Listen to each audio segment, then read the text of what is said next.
السلام علیکم۔ عرفات نیوز کے ساتھ میں ہوں سرفراز احمد عباسی۔ آج کی تازہ ترین ڈیولپمنٹ جو ہے اس میں 3 سے 4 اہم ترین خبریں ہیں، جن میں سب سے اہمیت کی حامل خبر جو ہے وہ نوجوانوں کے لیے ہے، ینگسٹرز کے لیے ہے کہ پاکستان کرکٹ سٹار حارث رؤف پر ان کے ہوٹل کے باہر ایک بڑا شدید حملہ ہوا ہے، جس میں ان کی ٹھکائی بھی کی گئی ہے اور ان کے ساتھ انہیں گالیوں سے بھی نوازا گیا ہے۔ یہ واقعہ اس وقت پیش آیا جب وہ اپنی بیوی کے ہمراہ ہوٹل سے باہر نکل رہے تھے اور ایک فین نے ان پر حملہ کر دیا۔ اس فین کو بڑا شدید صدمہ تھا کہ پاکستان کرکٹ ٹیم جو ہے وہ 2 مرتبہ، ایک بار جو ہے وہ امریکہ سے اور دوسری بار انڈیا سے ہارنے کے بعد T20 ورلڈ کپ سے باہر ہو گئی تھی۔ ایک تو یہ خبر ہے، دوسری خبر ہے کہ عدت میں نکاح کیس جو ہے بشرا بی بی والا، اس کے بعد عمران خان کی امیدیں دم توڑتی نظر آ رہی ہیں۔ اور تیسری خبر یہ ہے کہ پاکستان کی عدلیہ اور اسٹیبلشمنٹ کے مابین شدید تناؤ کی خبریں جو ہے وہ دیکھنے میں آ رہی ہیں، اور شدید تناؤ جو ہے وہ دیکھنے میں آ رہا ہے۔ تو یہ تناؤ جو ہے وہ کیا رنگ لائے گا؟ حالانکہ ہم نے تاریخ میں دیکھا ہے کہ ہمیشہ اسٹیبلشمنٹ اور عدلیہ روز اول سے ایک پیج پر نظر آتی ہیں، چاہے اس میں حالات جیسے بھی ہوں، وہ یہ دونوں جو ہے وہ ایک پیج پر رہے ہیں ہمیشہ سے ہی۔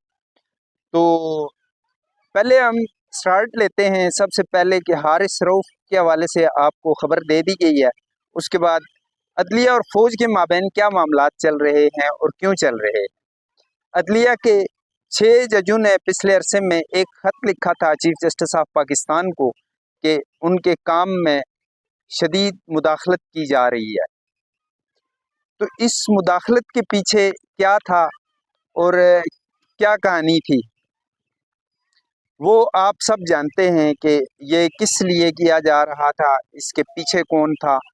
اور یہ ہمیشہ سے ہوتا رہا ہے۔ اب تھوڑا سا ہم آپ کو ماضی میں لے جاتے ہیں کہ ماضی میں عدلیہ اور فوج ایکا کر کے ان دونوں نے نواز شریف کو گھر بھیجا۔ پھر اس کے بعد سید یوسف رضا گیلانی جو پیپلز پارٹی کی جانب سے وزیر اعظم تھے، انہیں 33 سیکنڈ کی سزا سنا کر اسی عدلیہ نے اور فوج نے گھر بھیجا۔ یوسف رضا گیلانی کے بعد سے پہلے پیچھے چلے جائیں تو محترمہ بے نظیر بھٹو کے خلاف سازشیں ہوئی، ان کی حکومت کو چلتا کرنے میں بھی عدلیہ نے فوج کے ساتھ مل کے اہم کردار ادا کیا۔ پھر آصف علی زرداری کو جیل میں رکھنا ہو، اسٹیبلشمنٹ اور عدلیہ ہمیشہ ایک صفحے پر ہی رہے ہیں۔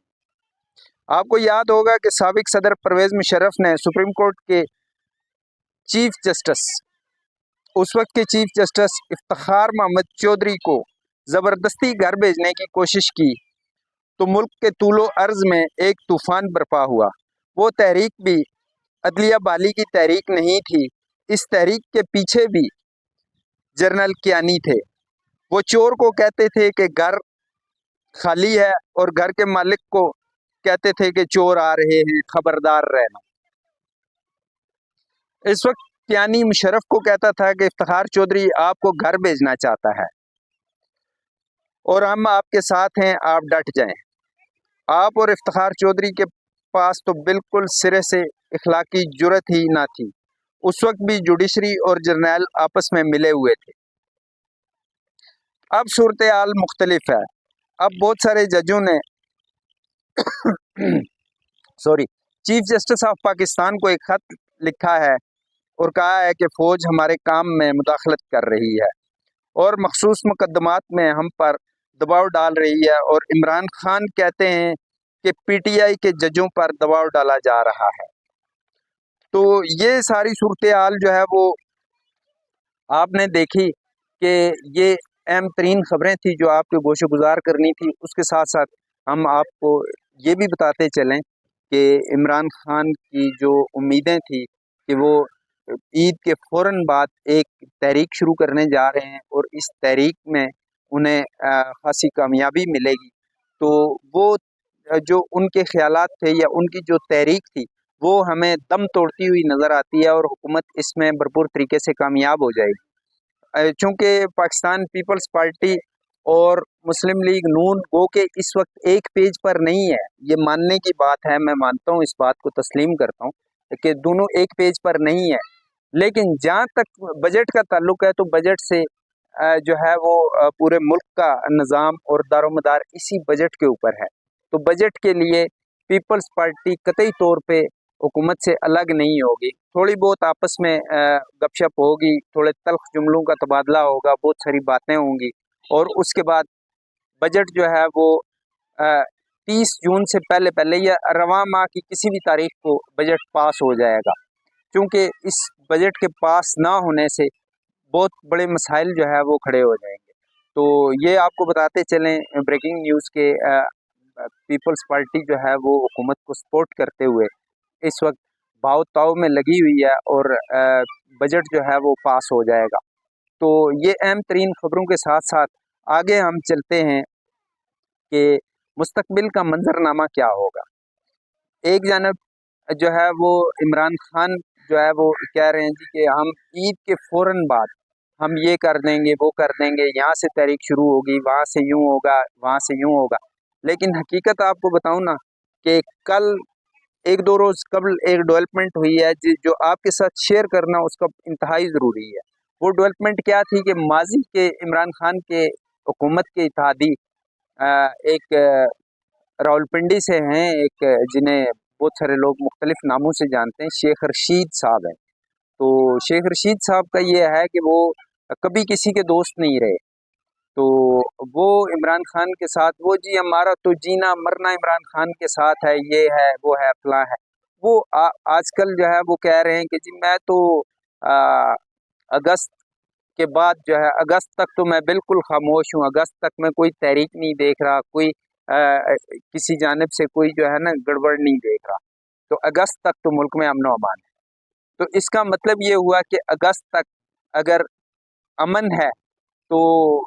شیخ رشید یہ بھی ذہن میں رکھیں کہ اگست میں ابھی آپ یہ بات ذہن میں رکھیں کہ شیخ رشید کے مطابق کہ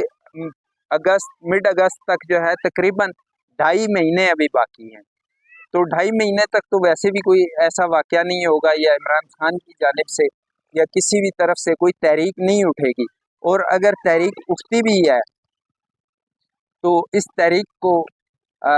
بزور بازو بزور طاقت جو ہے وہ دبا دیا جائے گا۔ تو اب تحریک اٹھے گی کہاں سے؟ سوال یہ ہے کہ پی ٹی آئی کے کارکنان جو ہے وہ اس قابل ہیں نہیں ہیں۔ دوسری بات یہ کہ فضل الرحمان جو ہیں وہ ان کے ساتھ رابطے کی کوشش کی گئی، انہیں کہا گیا کہ وہ پی ٹی آئی کا ساتھ دیں، لیکن فضل الرحمان بنیادی طور پہ ایک اپنی جو سیاسی لیگیسی ہے اس میں وہ 200 سال کی ایک تاریخ رکھتے ہیں، ان کی سیاسی لیگیسی جو ہے وہ 200 سال کی ایک تاریخ رکھتی ہے، اور جمعیت علماء ہند سے لے کے اس وقت تک وہ اتنی باریکی سے چیزوں کو سمجھتے ہیں، اور ہر چیز کے اوپر ان کی بڑی گہری نگاہ ہوتی ہے، اور وہ کبھی بھی عمران خان کا ساتھ نہیں دیں گے، اور نہ ہی وہ ان کا ساتھ دے سکتے ہیں، کیونکہ عمران خان ایک بے اعتبارہ انسان ہے، اس پر کسی قسم کا کوئی اعتماد نہیں کیا جا سکتا۔ تو اس لیے جو اندرونی ذرائع ہیں ان کا یہی کہنا ہے کہ مولانا فضل الرحمان جو ہیں وہ عمران خان پر کسی قسم کا اعتماد کرنے کے لیے تیار نہیں ہیں، انہیں چاہے حکومت میں کوئی فائدہ ملے یا نہ ملے، دونوں صورتوں میں وہ کسی بھی صورت کم از کم وہ عمران خان کا ساتھ نہیں دیں گے۔ جہاں تک رہی بات محمود خان اچکزئی کی، تو خیبر وہ پختونخوا ملی عوامی پارٹی کے سربراہ ہیں، وہ بھی چیزوں کو بڑی ڈیپلی اور بہت گہرا سمجھتے ہیں، انہیں پتہ ہے کہ کل تک یہی عمران خان جو ہیں وہ مختلف لوگوں کے ساتھ، فوج کے جرنیلوں کے ساتھ مل کے کس طرح سے وہ ظلم کرتے رہے ہیں، اور وہ قطعی طور پہ ان کا ساتھ نہیں دیں گے۔ تو یہ تھی کچھ آج کی ڈیولپمنٹ جس پہ آپ سے مختصر گفتگو کرنا تھی۔ تو اس کے ساتھ ہی مجھے اجازت دیجیے، اللہ نگہبان۔